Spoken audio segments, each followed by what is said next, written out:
I'm Sharon Pisani, and I'm the project officer for the Ersund project. The project has researchers working together with the community to see how Gaelic activities and digital activities can help conserve the heritage and increase community well-being. One of the project outputs was a survey of the North Uist community, and this webinar is a direct response to one of the results in the survey, where community members showed a strong inclination in favor of recording Gaelic place names. There are already digital tools available, such as OpenStreetMaps and the North Uist Archive, which we will discuss later. But there is an interest to also record other media related to the place names.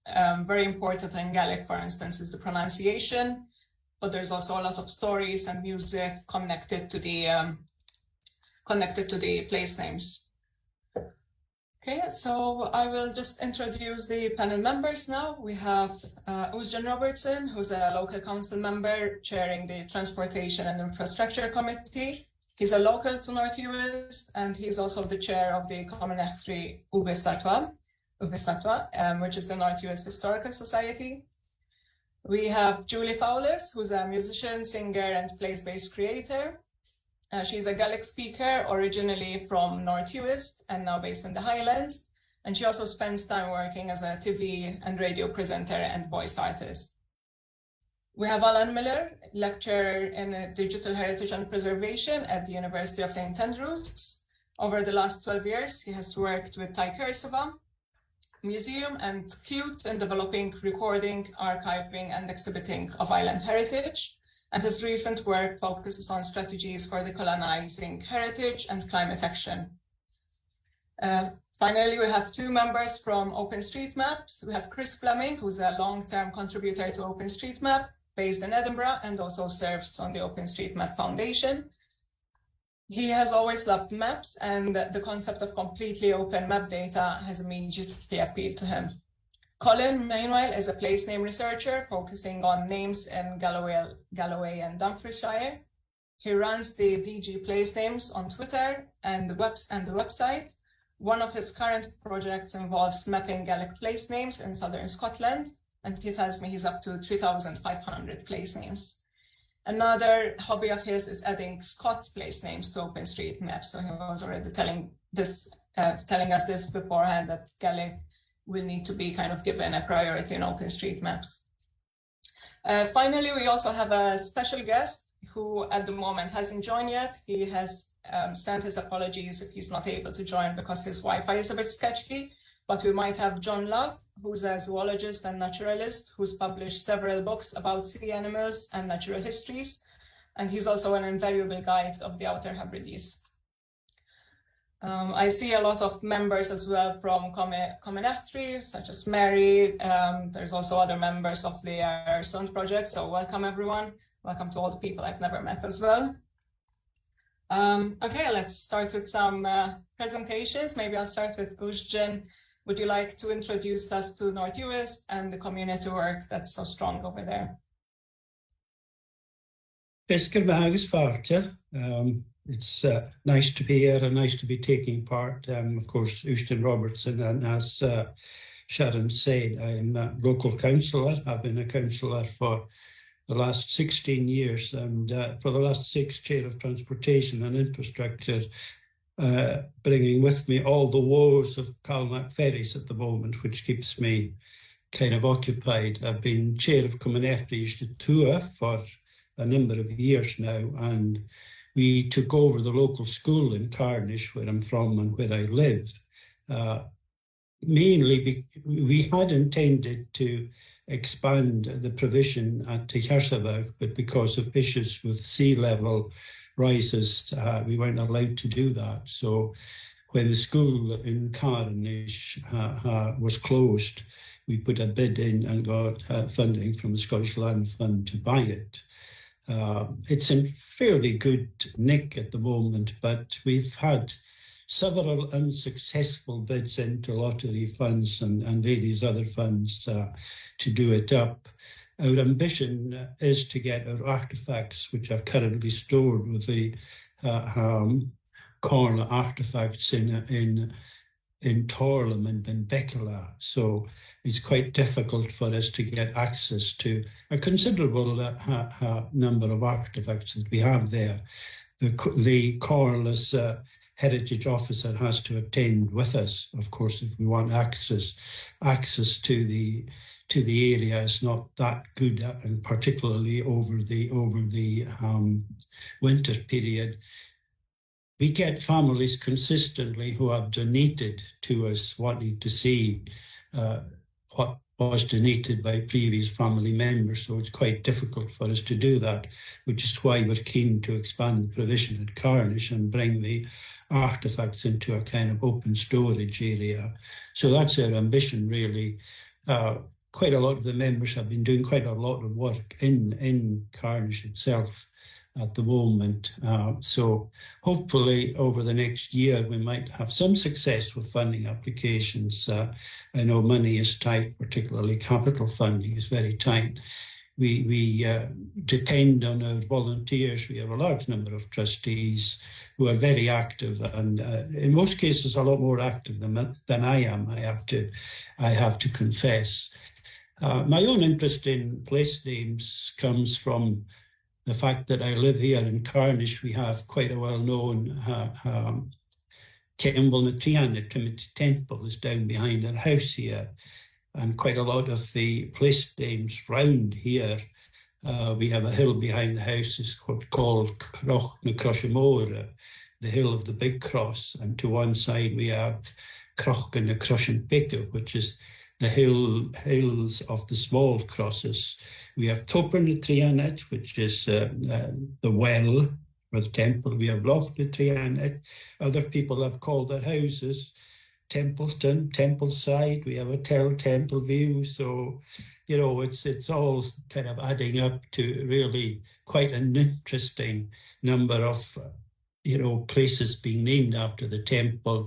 Crochamea, we have the Hill of the Angels, so on and so forth. I think I'll leave it at that, Sharon, before. So I'll I know you give me 5 minutes and I tend to go over the top. That's perfectly fine. It's interesting hearing about how much access to heritage is important, and I think activities like this will increase access to heritage as well. So I'll move on to Julie Fowlis. Nice to see you here. As a creator, you have been inspired a lot by your roots. You have also worked on recording place names, I believe. So could you tell us a bit more about your work? It's, as Lucian said, it's lovely to be here and to see a lot of you. My work, I'm a musician and singer, and in the main I sing in the Gaelic language, not exclusively, but most of my work is in the Gaelic language, and therefore it's difficult really to think of a Gaelic song that doesn't refer to place or landscape within the song. So I think that place names and connection to landscape has been a bigger part of my work before I even realised it was. Thinking about place names specifically, I guess I became far more interested in the place names of North Uist in particular during the time when I went back to university. After I'd completed my music degree, I went back and I see Gordon Cameron is here, and we studied on the same course at the same time, a course called Culture Dúchasach agus an Áireann, which is with a master's in material culture and the environment. And I remember for one of the essays that I had to do there, I interviewed some family members and found out names for rocks and bays and fields and little hillocks, things in the area where my own family are from, in US places that I had never known, and I didn't know their names. And so that was the first time that I had taken an active effort to document some of these names.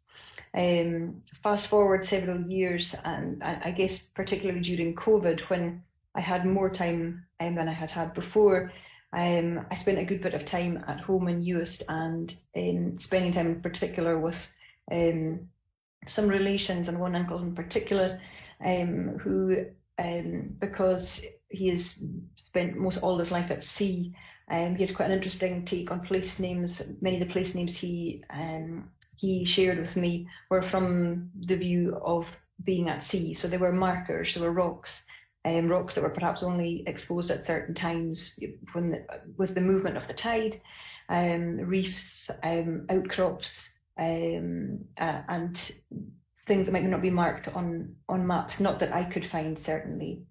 So I started to detail some of these names, and before long they had started to add up. There was 50, then there was 100, then there was 150, and now more close up to 200. And since then, people locally have started to give me things have started to appear, people sharing these are my papers that I found in my grandmother's house after she passed away, and they were lists of place names, things like that. And I'm currently just in the very early stages of working with the Comunidad to try and compile some of these place names and try and prepare them for sharing in a way which is hopefully helpful going forward. I see Rudy McLean here is here as well, and he's somebody that I'd love to speak to get advice, because this is a project which seems to be growing arms and legs and is becoming more interesting by the day. So that's beyond my main music work. This is one kind of side passion project that has been ongoing for the last few years. Yeah, that's really great. And I found very interesting what you said about kind of place names that are different based on the perspective of the people who use them, such as the people who are on the sea. That's really interesting. And I'm sure your work will also feature in the place names map that we are creating. So it will be much more in context later on. Our next panelist is Alan Miller. One of the results from the Arizona survey was that people wanted to record place names, in fact, and the stories that form part of the Gaelic landscape, especially in North Uist. So how can digital tools help in this regard, Alan?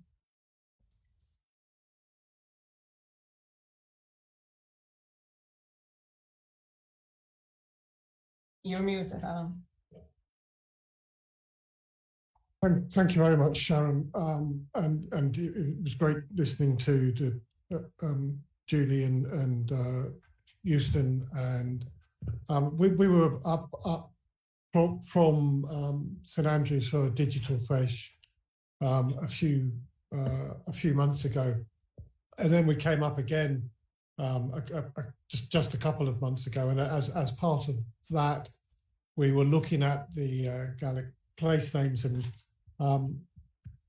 really recording pronunciation of those names, because I mean, one of the things that seems to be really popular and seems to be happening is the pulling together and of heritage and of names and of place and the mapping of those. And we thought that as part of this Area Sund project, and in response to the survey that we did, which said, you know, how much interest and importance people were attaching to it, we thought that we could be part of creating a framework that would enable these names to be created and to be archived, but also to sit alongside digital representations of place and objects and intangible heritage that may be associated with those names. So the idea is, here we have a map of North Uist, and it's great to have people from OpenStreetMaps here, because that's the kind of technology we're using. We have an OpenStreetMap here, and we're hoping to then edit the map, the underlying map itself, and to enter the place names into it, and also here to create different hotspots. So I'll just choose one at random. So this is just a hotspot, and you probably won't hear it, but when you click that, you can then hear pronunciation of the name. So it's not just getting the written form of the name, it's also getting the pronunciation of the name. And then we have sitting behind this an archive system which can hold the different pieces of heritage, 3D objects, and these things, and connect them with the places. So in that way, it's possible to explore the landscape using using the map, see the place names, hear the place names, but also engage with any stories, any song, objects and photographs of those places. So really making it a very rich experience. And as part of Area Sund, what we're trying to do is to put in place a framework that will help that process along. And as I say, we're going to be in Carinish School on the 11th of August, and we'd invite everybody here to come along to that, and hopefully we'll be able to record lots of stories, and also lots of places and place names, and put them onto the map. Yeah, thank you, Alan. That's really great. And I hope the webinar today will also give us an indication of how best to improve this map and the archive, and what to show, what kind of fields we need to record, things like that, because everything can be so important. Now I'll go to our last two panelists, who are from OpenStreetMaps. We're not going into this completely uncharted. So OpenStreetMaps is an open license map that community members can contribute to. It's been in existence for years already. So I'll turn to you, Chris, now, and tell us a bit how OpenStreetMaps has worked in the past, perhaps.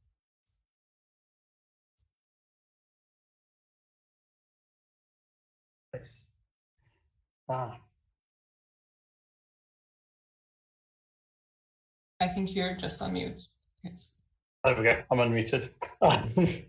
Thanks for having me along. It's really great to be involved, and massively appreciate that you brought us in quite early on in the project. Quite often, people think of it later. It's kind of worth just introducing OpenStreetMap. I'll introduce myself first. My name's Chris Fleming. I'm kind of based in Edinburgh.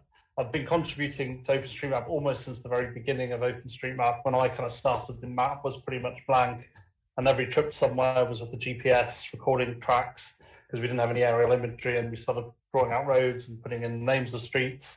And at that point, it was all done based on surveys. More recently, well, quite quickly we then had aerial imagery and other data sources out of copyright OS maps, for example, we've used as well, and actually started building the map. And I think we're over 1 million people have actually created OpenStreetMap accounts and contributed to the map.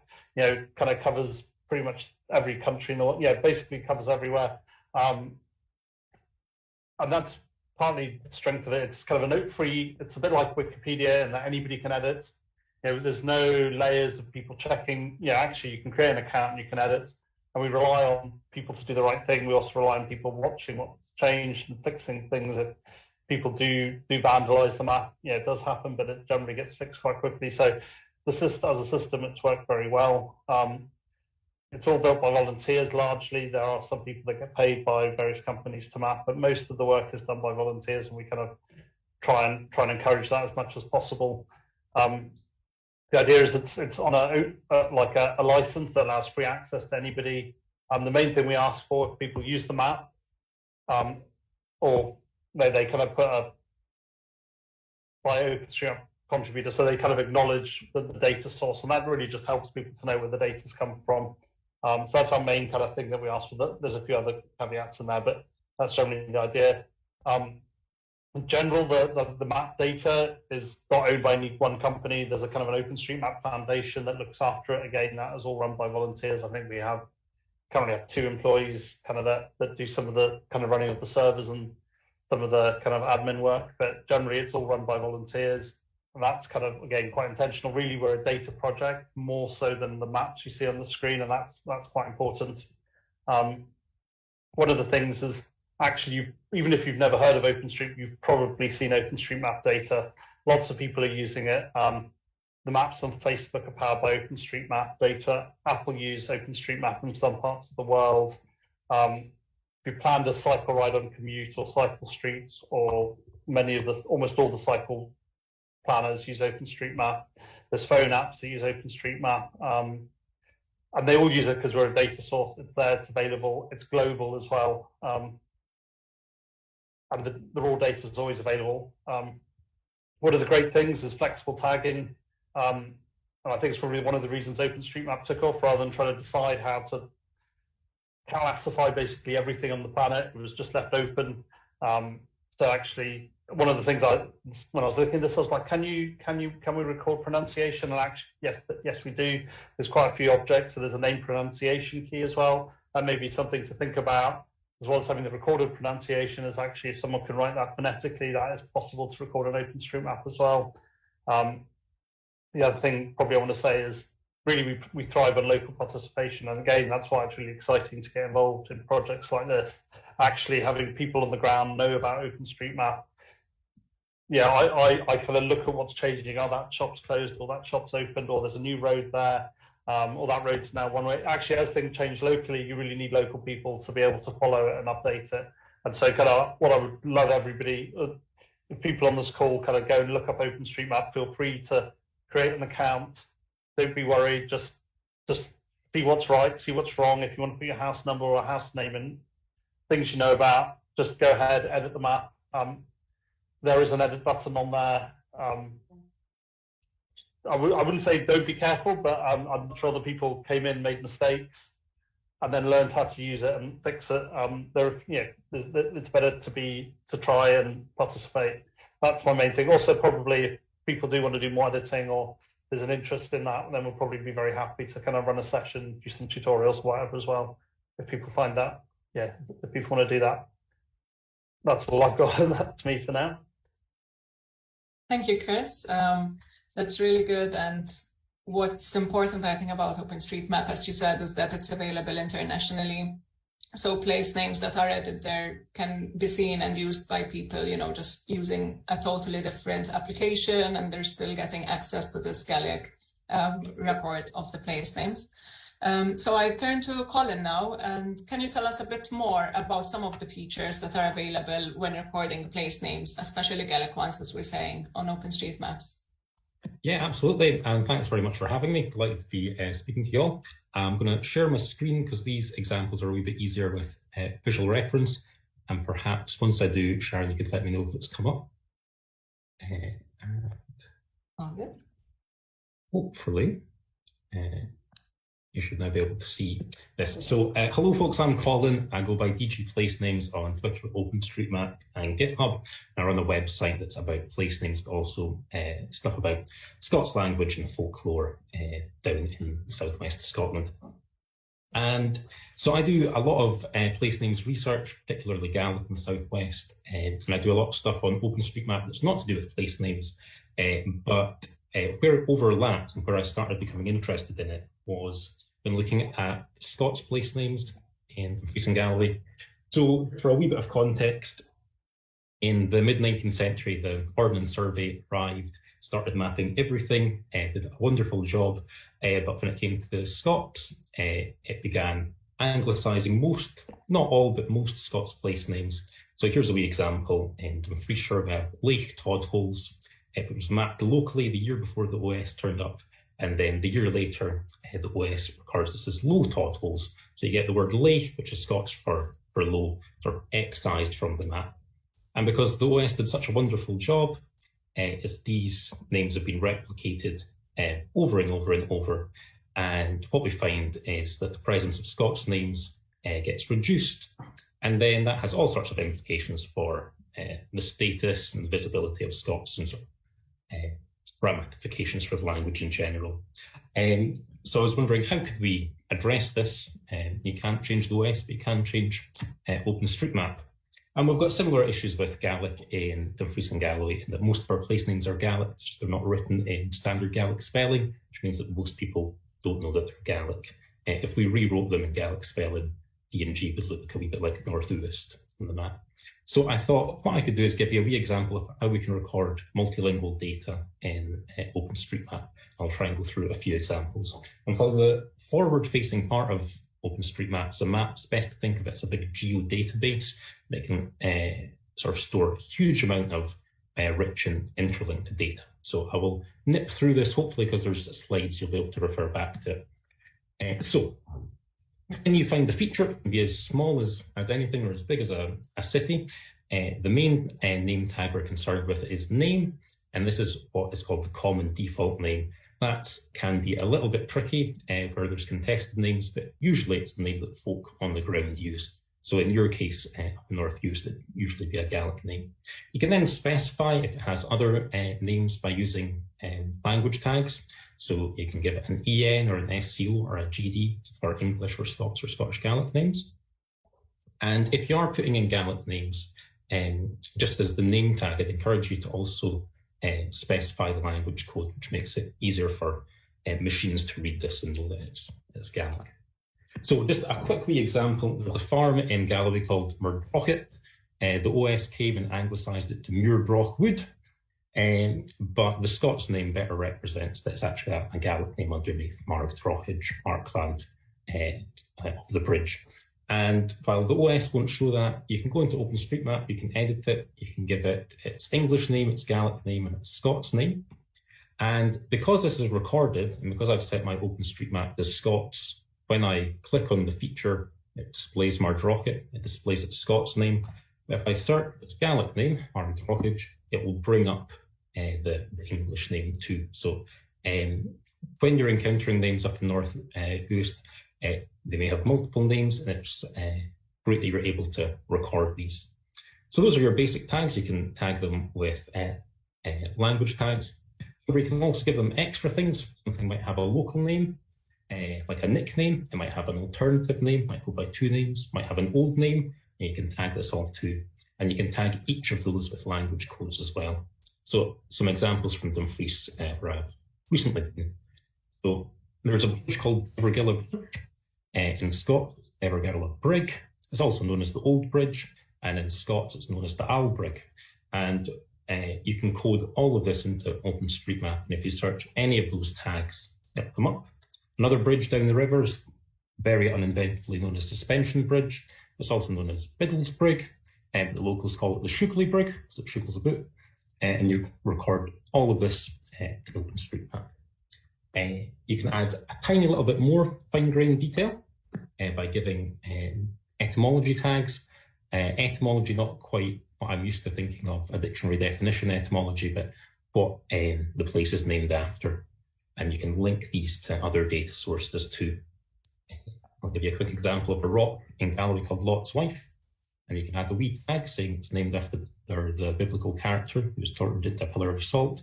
You can also link this to Wikidata and Wikipedia in images. And if you do have archive material, pronunciations, songs in your archive, I'd encourage you, if you are able to, stick these onto Wikidata too, because it means that you get, it's quite hard to show you here, but it's amazing the amount of interlinked sort of data processing you can do with this. And finally, maybe just another thing, if you are considering putting in descriptive data, you might want to use this description tag rather than the etymology tag, because it means that you're able to write descriptions in different languages that aren't tied to the form of the name. So if you want to write up your notes in Gaelic, you could use a description GD, and then you could also have a description EN to put in English descriptions too. And here's a wee example of the sycamore gap tree, which I looked up, and somebody has written a wee German description of it. It says it's known from the Kevin Costner film. Excellent stuff. And I can maybe skip this and come back to that later using OpenStreetMap as a source. But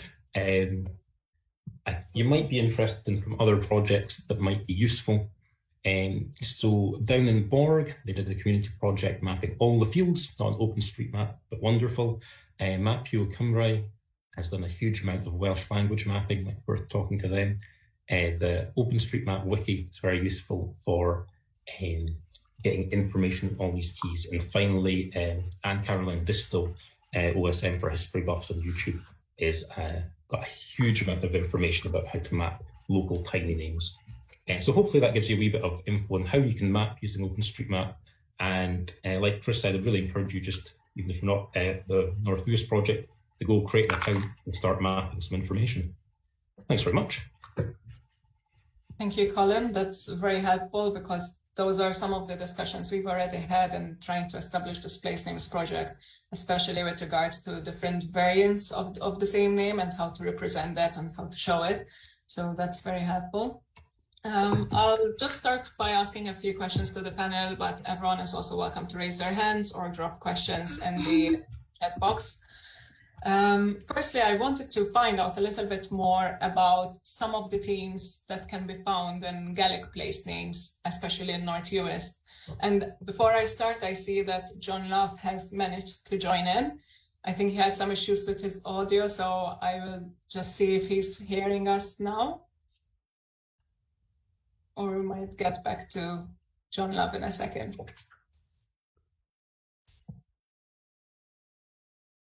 Yeah, I think he's still setting up and making sure his audio works. So we'll get back to John Love soon. In the meantime, maybe Uist or Julie might have a lot more information about some of the themes that can be found in Gaelic place names.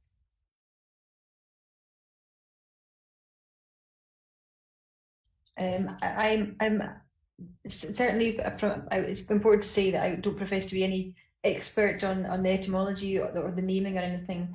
I suppose the biggest and the most obvious thing to say is that the place names, I think this is typical for so many of Gaelic place names, is that they're very descriptive.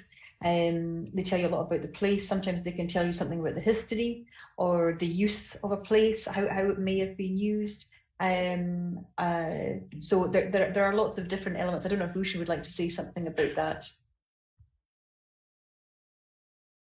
I think you're right. It's mainly the history. I've quite an interest in archaeology myself, you know, and there's quite a lot of archaeological sites in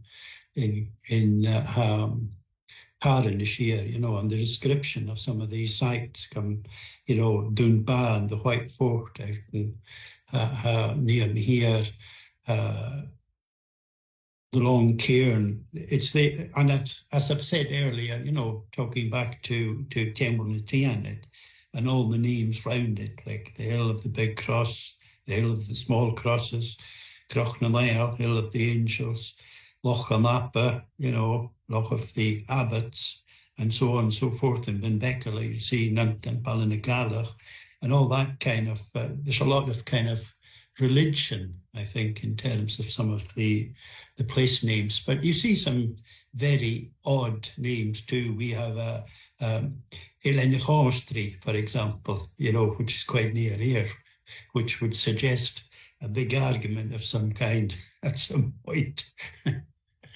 Whatever, but you know, again, you know, we've got Fianna Fáile in Carnish, where the Battle of Carnish was fought in 1601, although some people would suggest there was more bloodshed at Damson Carnish Hall than there was at the Battle of Carnish. But anyway, it's that kind of thing. It is kind of a description of the place, and it kind of basically tells you what happened there, what it's about, you know, and it's all round us really. But like yourself, Julie, I'm not a huge expert on the topic either. Just fascinated by knowing the names, you know, and I wish I could have more time to find out some more of the history behind it, you know. Yes, thank you, Eugene. I think there's a lot of interest in people about how place names came to be, and especially in the case with Gaelic place names, there's a lot of places that can have multiple names to them as well. Maybe, as Julie said earlier, it's because of different perspectives on how people see places. And as Steve said as well, places are kind of named after their landscape. So if the landscape changes, does that mean that the place name will also change? And I have this in mind, perhaps, how does the effect of climate change affect the landscape and therefore the place names? I don't know if John Love's audio is working here, but if you would like to jump in at any point, just go ahead, John.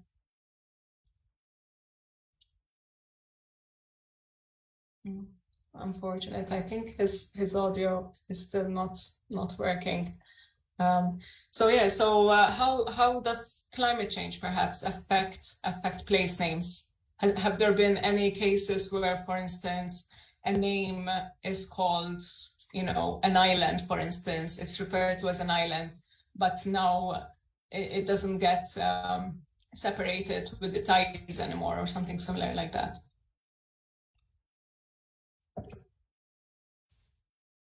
I have to be honest with you, I can't kind of recollect anything changing on the back of, I could be wrong, on the back of climate change. We had Comunity had a discussion probably, I don't know, 2 or 3 months ago in relation to climate change, and listening to some recordings from the School of Scottish Studies that were done probably in the early 50s, and we listened to somebody at that time talking about basically climate change. We all think it started happening 2 or 3 years ago, but this was showing quite significant changes, within parts of North Uist in the 50s. So it's always been there in a sense, but I can't honestly think of anything, in terms of place names changing on the back of climate change. I could be wrong. I could maybe give a few examples from Galloway, in that we've got quite a few places called Garvillan, which would be Garvillan, Rough Island, that are no longer islands, and that seems to be, they were probably named about 800 years ago, and the glacial rebound, so long-term climate change, sort of the land is raised and the sea level has gone down around them. So we've got a few rough islands that are no longer, and it may just be that there'll be some places, low-lying places, I'll maybe see changes quicker than others, but we do have some historical examples of change. Thank you, Colin. I see there's a couple of questions already from the audience. I just have one question towards the OpenStreetMap team here, and I've seen it as well in the comments already. With community entered data, how can we be sure that people are entering the correct data? Does anyone check it? So officially, nobody checks it. What tends to happen sometimes is, certainly I have a kind of a feed I get of new editors who are making changes. So quite often we'll keep an eye on people if I've not seen their name editing before, and I think there's others that do the same. And we just make sure it makes sense. Generally, we've not had, I would say, I'd love to say we've never had problems with people, what we would call vandalism. When we have, generally it's been caught quite quickly, and generally gets fixed very quickly. And sometimes you have arguments where one person says it's this, someone else says it's that, and we do have a game.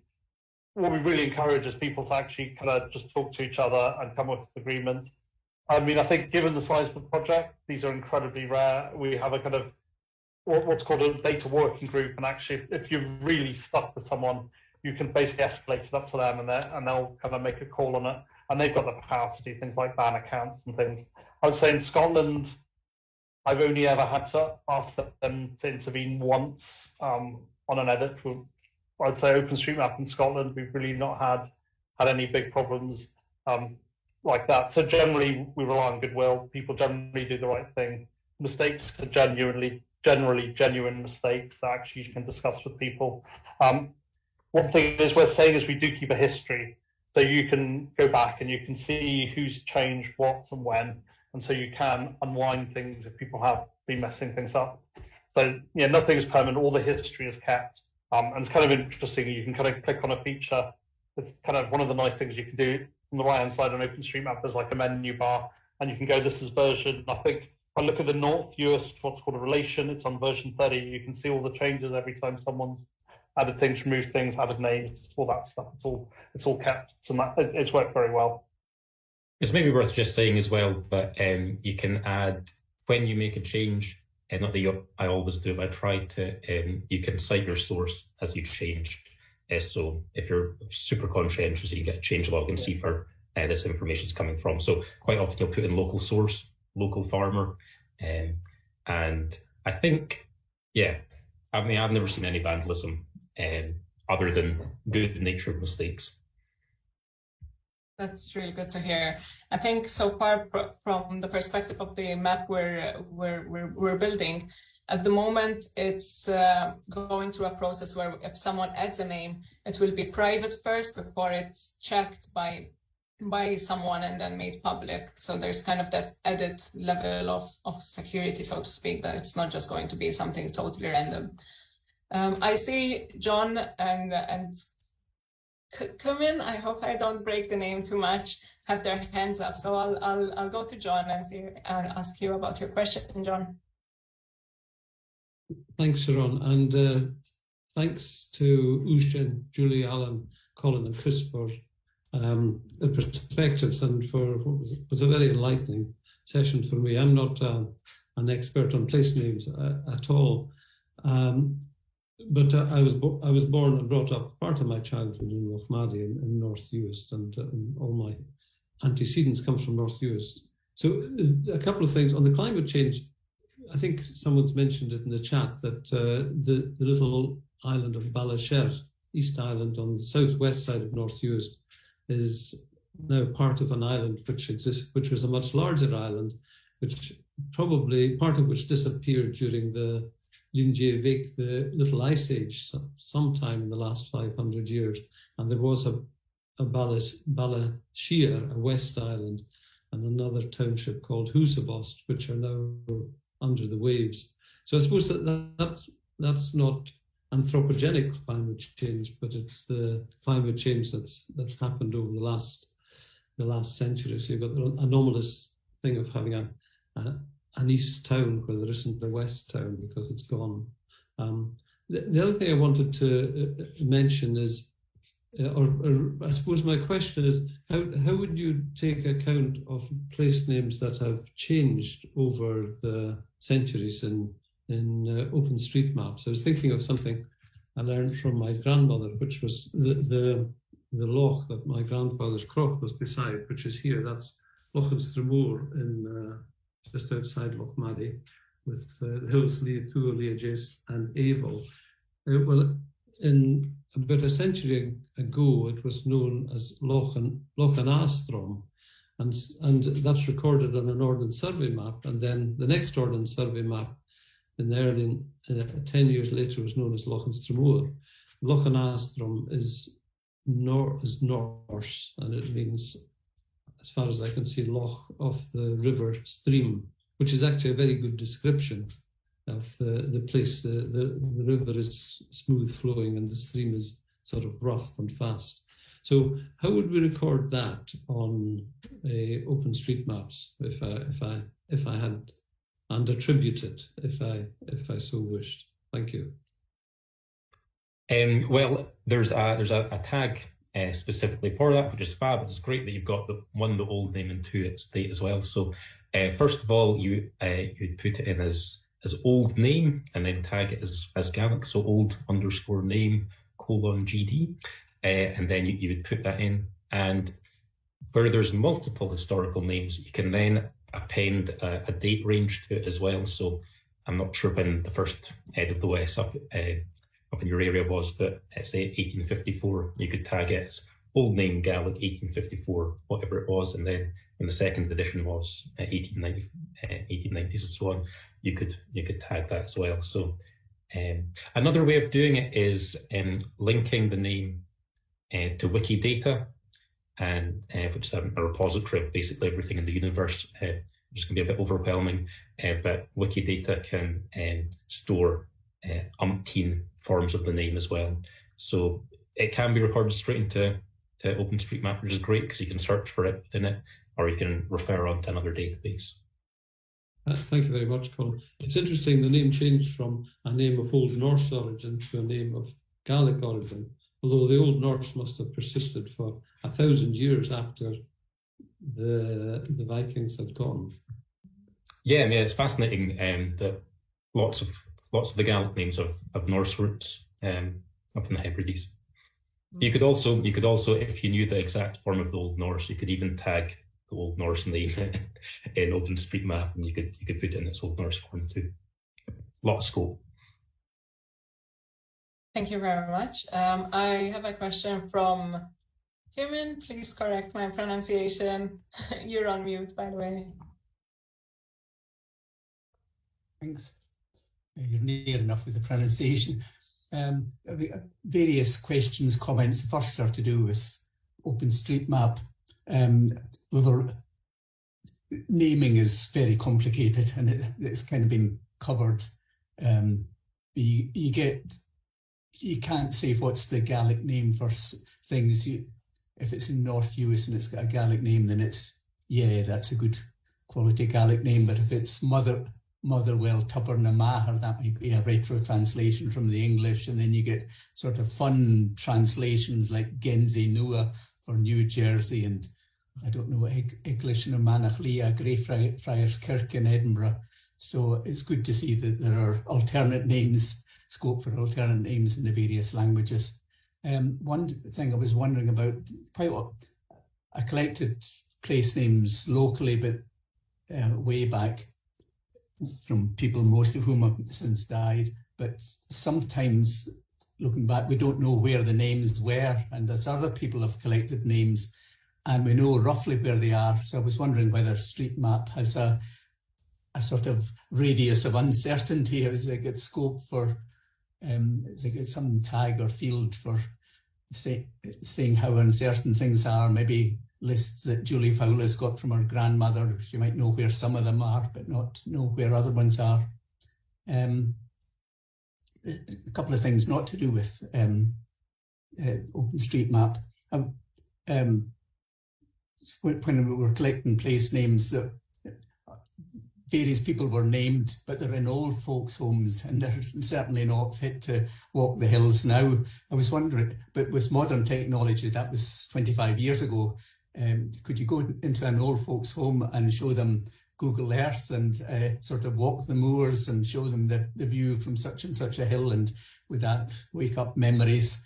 I don't know whether that might be a useful project to do for people that used to walk the hills that aren't able for it now.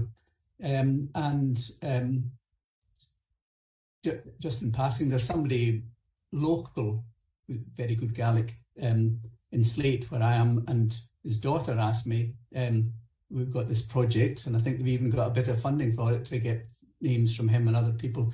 Do you know any software? So I suppose I should refer them to OpenStreetMap and try and put people together. That's all my questions and comments. Thank you. I don't know if Colin or Chris would like to pick up on any of that. So for the question about if you don't know exactly where something is, again, I think from the perspective of when we started, actually, you do the best you can. You put it in the location. I would say at the very least add a note to it to say, I'm not 100% certain where this is, but and you can record that in there. And then actually later on, what's great is someone else goes, oh, actually, I think it was more that way. They can move it around and things. So it's all about get the information that you know is to the best of your knowledge, and then actually other people can come down and improve it over time. So I think that makes sense. Thank you. I also have a question regarding categories of places, and I've seen a similar question in the chat as well. Basically, what are some of the categories that are related to places in North Uist? For instance, there's a hill, but there's also a hillock. Is that a completely different category? Is that shown in the same category? And how can we establish kind of this list of categories with the community? Maybe Ujjan or anyone else really from the community could have an answer to that.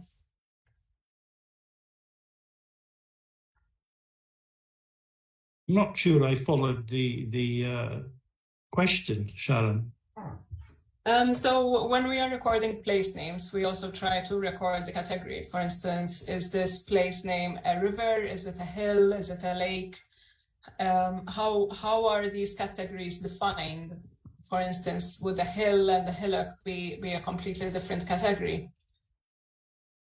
Well, I mean, we mentioned Gilliverland earlier, which is Broad Island. We have down behind our temple, we have Gilliverland Moor and the Gilliverland Bay, which goes to the large and the small, that seems quite common around here to have, you know, as I mentioned, the big hill and big small hill. So you get that, you get the loch and do, you know, your colours, sizes and everything appears to come in to some of the place names I know around here anyway.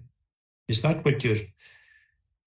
Yeah, that answers my question a little bit as well. And perhaps because, you know, in preparing a list of categories to input in our own place names, we've created the most common ones, such as hill, lake, etc.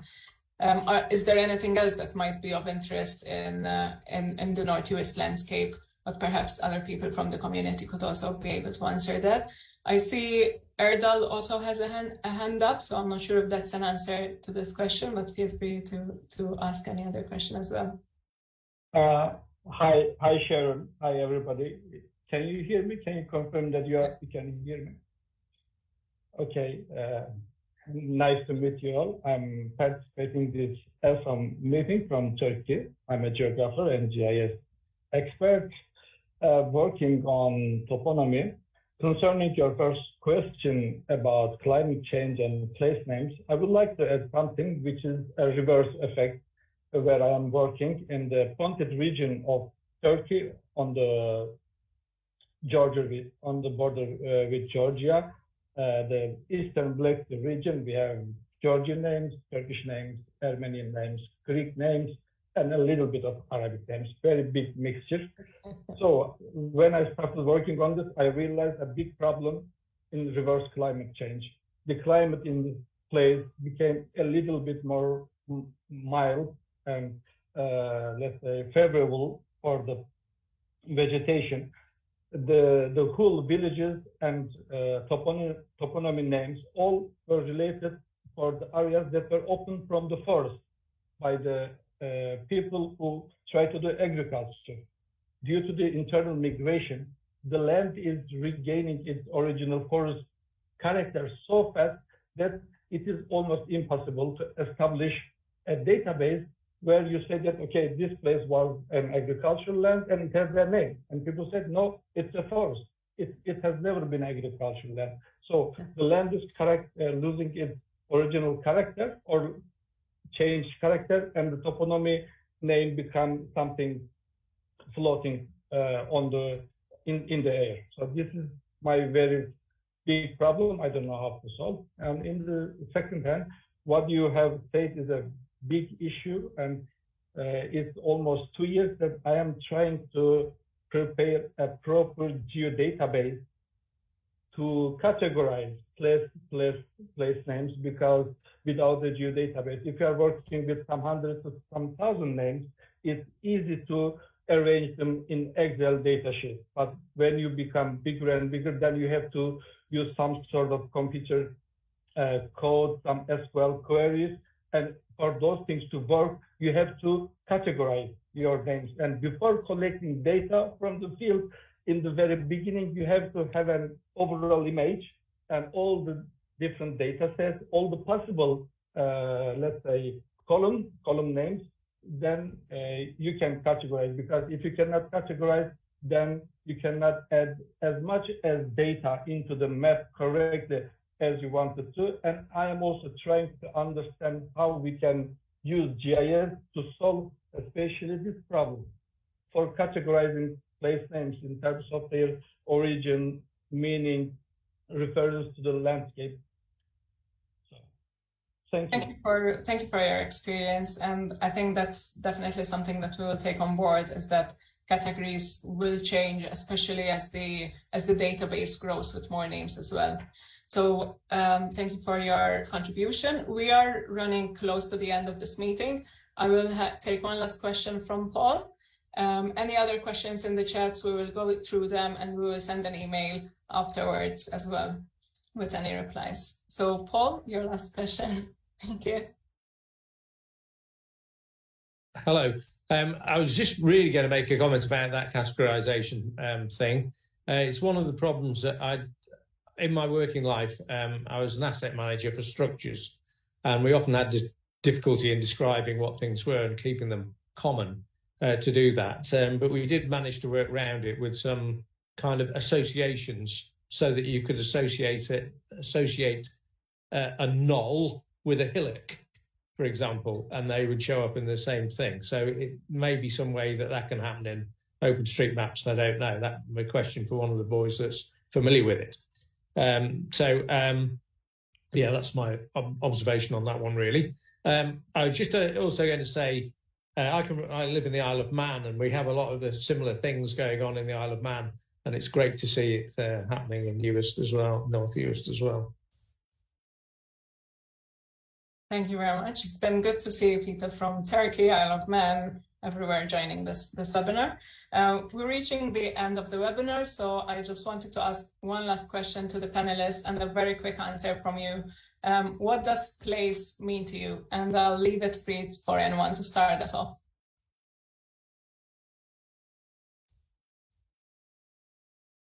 Maybe Alan, because it seems I've put people on the spot here.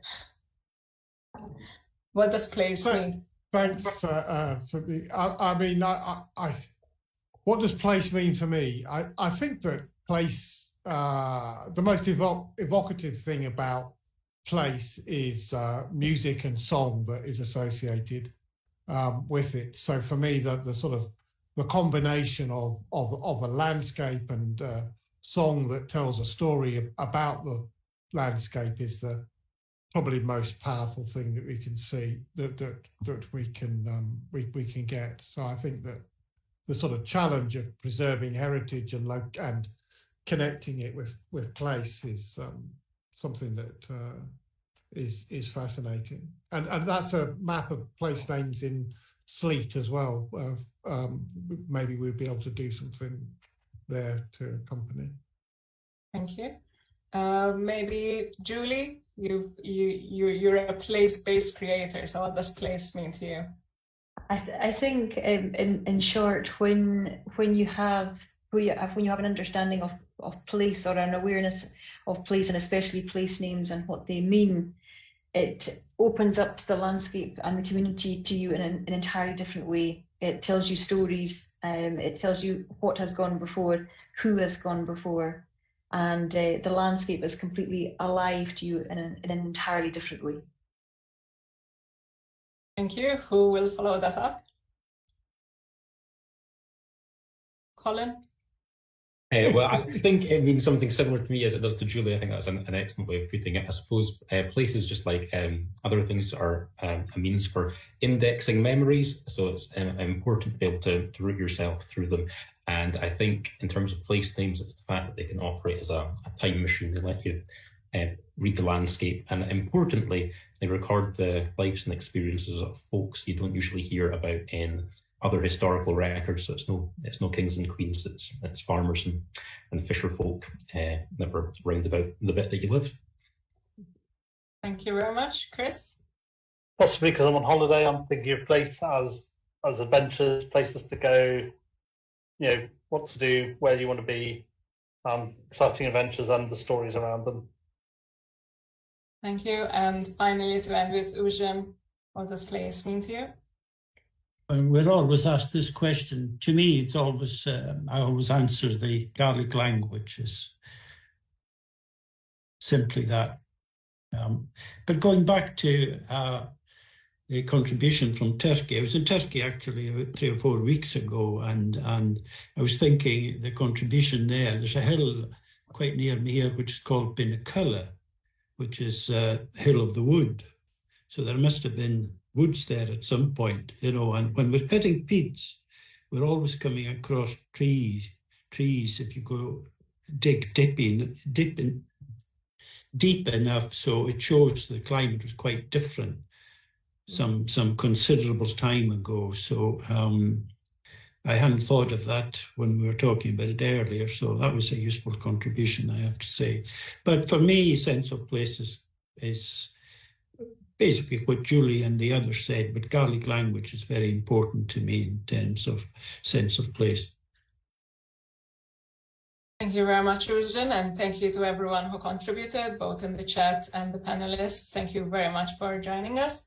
Our next webinar is about climate, heritage and well-being. It also tackles an issue that was raised during the Errorson survey. I've dropped a link to the Eventbrite on the chat, and I would also suggest checking out Qute's Facebook page. They have the summer festival going on at the moment, so there's a lot of activities, including walks to some of the heritage sites. So if you're in North Uist and able to join that, please feel free to do so.